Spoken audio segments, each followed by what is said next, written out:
As we keep bombing ISIS, let's remember it's us, not them. In an effort to justify that bombing to the UN, the president threw America underneath that bus he always has parked nearby.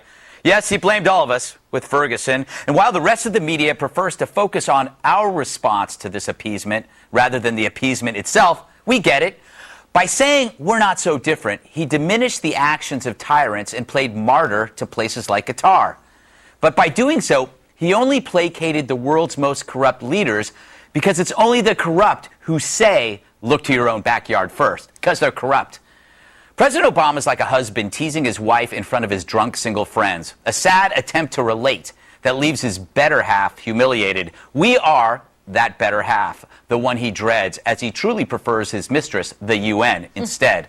I mean, he did go to the UN for approval, not to Congress. That's kind of like cheating.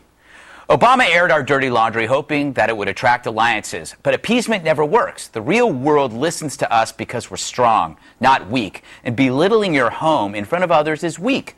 The world knows that without America's military and moral force, that exceptional innovation, precision, and sacrifice, the world would not exist. So I ask you, Mr. President, can you please stop ragging on us for one day? Or just not in front of strangers, because it's hard to get behind a president when he won't get behind you. So, Danny, you were out yesterday, God knows doing what? Gallivanting across the fruited plain. Slacker. What were your thoughts on the speech? Are we nitpicking? I noticed the media ignored this, and then when we talk about it, they go after us. It was just like the latte thing. It's like catnip to them. Yeah. You know how in English class you learn that when you're writing, if there's a phrase between two commas that could be taken out and the sentence still holds together, right, you should probably take out that sentence. True. I think that was the case with this speech, because the speech actually, from a conservative standpoint, if you read the editorial pages of the Wall Street Journal and the New York Post, for example, they thought the speech was actually pretty good. Mm-hmm. They liked it. Yeah. There's a reason for that, because it sounded like what they wanted to hear. The liberal papers didn't like it as much. I think in this case, the president's team, and maybe it's his own instincts, constantly put in just a little bit in there, like in his primetime address 2 weeks ago, yeah, the president at the end had the paragraph at the end that talked about the economy, and everything, is sort of like it's tacked on. Right. I call those kitchen sink speeches, and you should actually clean out the kitchen sink. And I think he would have been better off just to leave it out, because I would not have included this. No. Bob, in the green room, you were saying to me you haven't seen enough Krauthammer or Cheney, so I have a sot for you. Oh, okay, good. I'm so excited. It surely wasn't taken out of context, and he intended a moral equivalence. This is a continuation of the apology tour, or the confession tour. I was stunned. There's no comparison to that with what ISIS is doing to thousands of people throughout the Middle East, with bloody beheadings of anybody they come in contact with. I mean, to compare the two as though somehow there's moral equivalence there is I think, outrageous. So, well, I'm just... I knew you would love that part. Thank you very much for throwing that to me. I think now we have enough footage of both Mr. Cheney and Charles Krauthammer to do a documentary. We just need some more Rush Limbaugh. That's next later. That's next. We couldn't have a show without these. I mean, let's be honest with it. I think that it was a small part of the speech I said yesterday. I thought he should not have said Ferguson, but I don't agree about weakness. I think for politicians to show where there have been past weaknesses is strength. Mm-hmm. I've always tried to convince candidates of that, and they've never been able to understand the importance of people saying, okay, we accept the fact that you may have made some mistakes. As a country, the idea that we have been pure and that we have not made mistakes is silly. Yeah, but families are like it's your family. I'm not going to go out to my neighbors and complain about my family. Well, that's weird. How about state-sponsored torture and beheadings versus a unresolved crime in Missouri? That happens in my family. It's Dwight Eisenhower said it right after the war to our allies that we had made some serious mistakes, and we should not have done what we did in France. A lot of things. There are other people who've done that, and I don't see the problem with it. And we also did not focus on what probably was way more of a strong statement about terrorism than Obama's ever given. But that found the cutting room floor. That is incorrect. That was the first 6 minutes of the show. So can I just tell you what we did yesterday right after that speech? Remember, the speech was midday, and so there wasn't a lot of talking about that speech. We were one of the first to talk about it. We're putting this together, and Bob, it was the first block soundbite that I rolled in. I even said, hey, that sounded really tough for a president. It's really good to hear. Agree. We took it around. And then 6 minutes. but I had 3 other soundbites that we wanted to get to. And as we're going through it, I'm going, this sounds like an apology and appeasement tour type of thing. But Tommy, working with the president, is this too cheap to kind of compare it to that? And we're like, let's just go with it. And then there was a thing about Ferguson.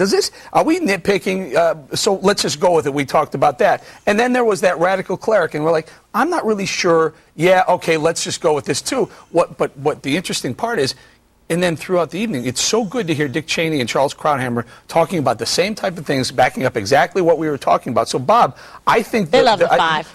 Well, not that they love the 5. I think it's when you're one of the first to it and you have to talk about it, you want to know what works. Mm-hmm. It's tough being the first one out there and laying it out, and it's nice to have other people call you into the I think I agree with you, and I do think it's tough to do that. But I also think there probably were other people who were saying things positive about that speech that did not quite make it into our package. But that's okay. I accept that. All right, I want to shift over. State Department, Kimberly, are tweeting photos of dead jihadis to discourage other people from joining. I happen to think it's an awesome idea. But 3 years ago on 60 Minutes, the president felt that this kind of imagery might incite violence or be used as propaganda. Let's roll it. Oh my gosh. It is important for us to make sure that very graphic photos of somebody who was shot in the head are not floating around as an incitement to additional violence, as a propaganda tool. So now, what was once a propaganda tool is now our propaganda tool. Was that hypocritical, or is that just evolved thinking? I think it's evolved. That is a tough choice to make. I mean, I'm glad that he's doing it. I mean, let's step up to the plate. If you're going to play against professionals, you've got to put in your best starting squad, and that means match them every step of the way. When it comes to propaganda, they have been extremely effective utilizing social media to be able to encourage other jihadists to join them, to be able to get financing for their campaign of terror. All of that has worked very successfully for them. So the United States cannot be afraid to engage in this wholeheartedly, convincingly, to be able to effectuate the outcome that everyone desires. I think that's exactly right, and it's a good thing to do. Also, ISIS has had a terrible week. They've lost ground. That was not. Where did you read? Did you read that today, Bob? Because that's actually not what was reported today. Well, I have read it today, and the point was that they've lost some of their leadership, some of their field. Would you call them generals? Whatever they want to call them. The bombing has hurt their oil structure. There's been a lot of things that have happened to them this week that have been very, very positive for us and negative for them. And I still get back to the point. I think they'll be an insignificant group by the end of October. We haven't seen a lot of bodies, which...